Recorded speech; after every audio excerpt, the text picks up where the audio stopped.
जब घड़ी का काटा करता है 4 बजे का इशारा तो खबरों से हाई हो जाता है पारा। क्योंकि 4 बजे हम चक्रव्यूह के साथ आपके सामने पेश होते हैं।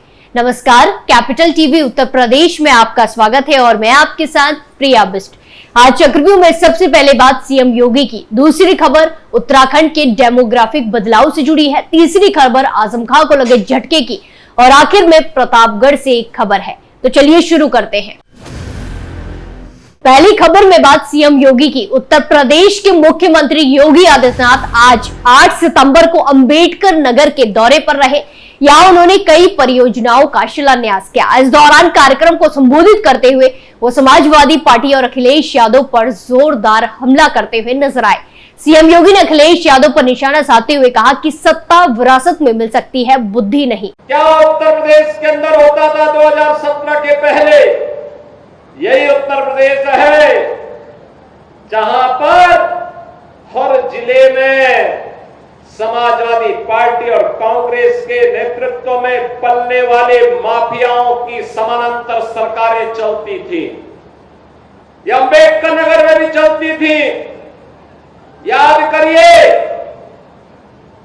हिंदू जागरण मंच के अध्यक्ष, टाटा जनपद के ही निवासी, हमारे एक प्रमुख कार्यकर्ता की हत्या यहां होती है और कोई सुनवाई नहीं होती, कोई सुनवाई नहीं हो रही थी। तब भी मुझे आंदोलन करने के लिए अंबेडकर नगर जनपद में आना पड़ा था। सीएम योगी ने कहा कि सरकार चलाने के लिए जज्बा चाहिए होता है, दिल दिमाग चाहिए। सत्ता विरासत में मिल सकती है लेकिन बुद्धि विरासत में नहीं मिल सकती।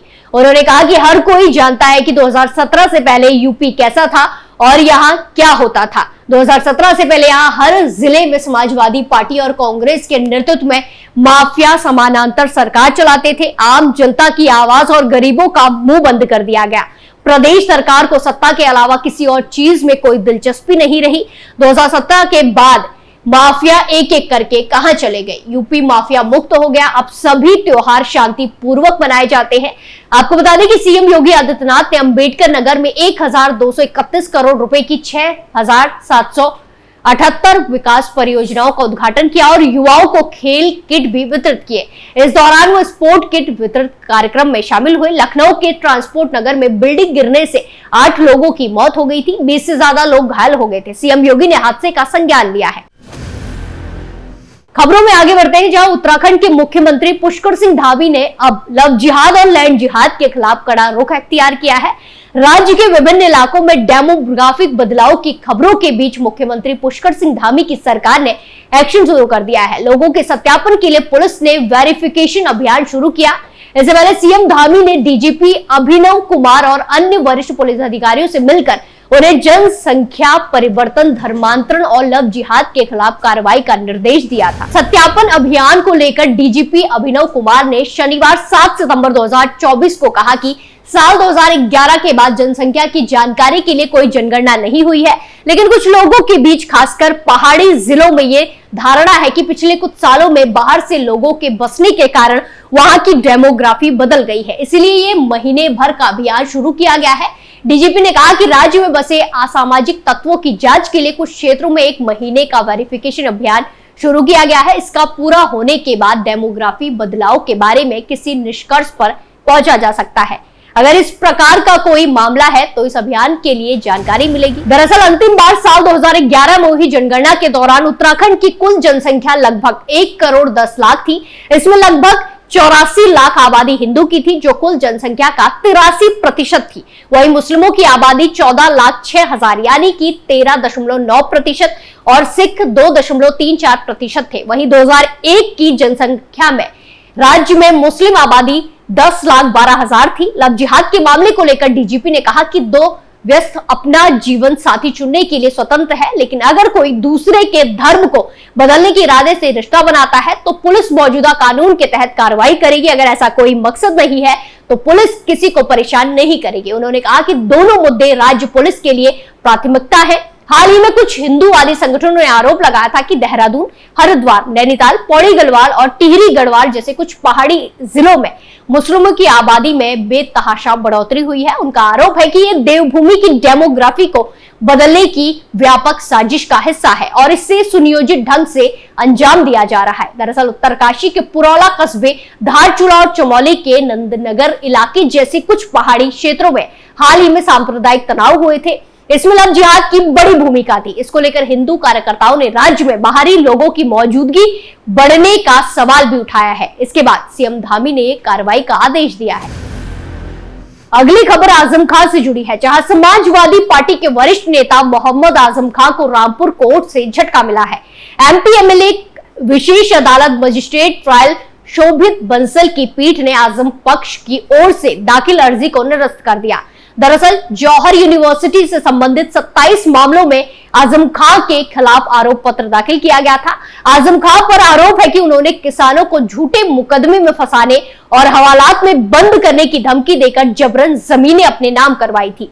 इस मामले में पुलिस की ओर से न्यायालय में अलग अलग आरोप पत्र दाखिल किए गए थे, लेकिन आजम पक्ष का यह कहना था कि ये सभी मामले एक प्रकृति के हैं और एक ही जैसी घटना से संबंधित है, इसीलिए इन सब की सुनवाई एक साथ की जानी चाहिए। इस मामले में विशेष MP MLA court magistrate trial Shobhit Bansal ने आजम पक्ष की इस अर्जी को निरस्त कर दिया है, खारिज कर दिया है। इसको लेकर आजम खां पक्ष की तरफ से अर्जी दी गई थी, लेकिन अब इसे भी खारिज कर दिया गया है। ऐसे में इन सभी मामलों की सुनवाई अलग अलग ही होगी। इस विषय पर वरिष्ठ अभियोजन अधिकारी अमरनाथ तिवारी ने बताया कि आलियागंज के किसानों ने साल 2019 में थाना अजीम नगर पर शिकायत दर्ज कराई थी, जिसमें सभी 27 किसानों ने कहा था कि उनकी जमीन पर जौहर विश्वविद्यालय का निर्माण किया गया है।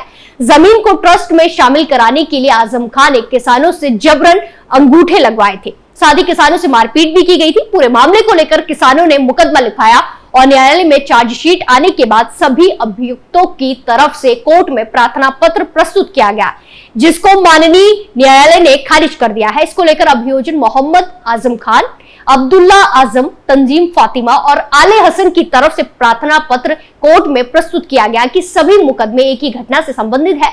ऐसे में इन मुकदमों को एक साथ मर्ज कर दिया जाए और चलाया जाए। इस प्रार्थना पत्र पर अभियोजन पक्ष की तरफ से आपत्ति की गई, जिसके बाद दोनों पक्षों को सुनने के बाद माननीय विशेष न्यायालय मजिस्ट्रेट एमपी एमएलए कोर्ट शोभित बंसल ने अर्जी खारिज कर दी। साथ ही शोभित बंसल ने कहा कि मामले की सुनवाई अलग अलग ही होगी। आखिरी खबर उत्तर प्रदेश के गाजियाबाद से है, जहां मुरादनगर छोटा हरिद्वार के फरार महंत मुकेश गिरी पर पुलिस इनाम की राशि बढ़ाकर 1 लाख कर चुकी है। महंत मुकेश गिरी बीते लगभग 4 महीने से फरार चल रहा है। महंत पर आरोप है कि वो चेंजिंग रूम के ऊपर सीसीटीवी कैमरा लगाकर महिलाओं के कपड़े बदलने की तस्वीरें रिकॉर्ड किया करता था। लगभग 4 महीने का समय बीत जाने पर भी पुलिस अभी तक महंत को पकड़ने में नाकामयाब रही है। बता दें कि मुकेश गोस्वामी मुरादनगर की एक कॉलोनी में परिवार के साथ रहता था। मुरादनगर की गंग नहर पर बने शनि मंदिर पर पूजा पाठ करते करते वो वहां के मंदिर का महंत बन गया। इस नहर के घाट का नाम इन्होंने छोटा हरिद्वार के नाम पर रख दिया था, जिसके बाद लोग अपनी आस्था के कारण यहाँ पर पूजा पाठ और स्नान करने आते थे। 21 मई 2024 को एक महिला यहाँ पर अपनी बेटी के साथ मुरादनगर गंग नहर पर स्नान करने आई थी। गंग नहर में स्नान करने के बाद महिला जब चेंजिंग रूम में अपने कपड़े बदलने गई तो वहां कपड़े बदलने के दौरान महिला को चेंजिंग रूम के ऊपर लगे सीसीटीवी कैमरे पर नजर गई, जिसके बाद चेंजिंग रूम की तरफ सीसीटीवी कैमरा लगे होने की और फिर वीडियो बनाने की बात सामने आई। इसके बाद महंत मुकेश गोस्वामी पर महिलाओं के कपड़े बदलने का वीडियो बनाने का आरोप लगा।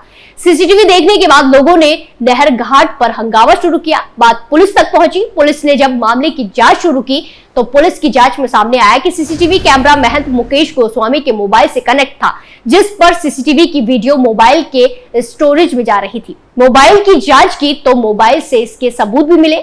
जैसे ही सीसीटीवी वीडियो की जानकारी महिला को पता चली, महिला ने महंत के खिलाफ गाजियाबाद के मुरादनगर थाने में रिपोर्ट दर्ज कराई।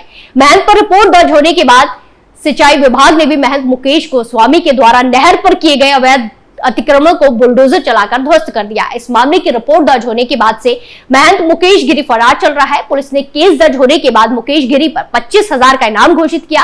कुछ समय बाद पुलिस ने एक बार फिर इनाम की राशि बढ़ाते हुए 50,000 कर दी, लेकिन अब महंत पर पुलिस ने इनाम की राशि बढ़ा दी है, जिसे 1 लाख तक कर दिया गया है। पुलिस मुकेश गिरी को लगभग 4 महीने तक गिरफ्तार करने में नाकामयाब रही है।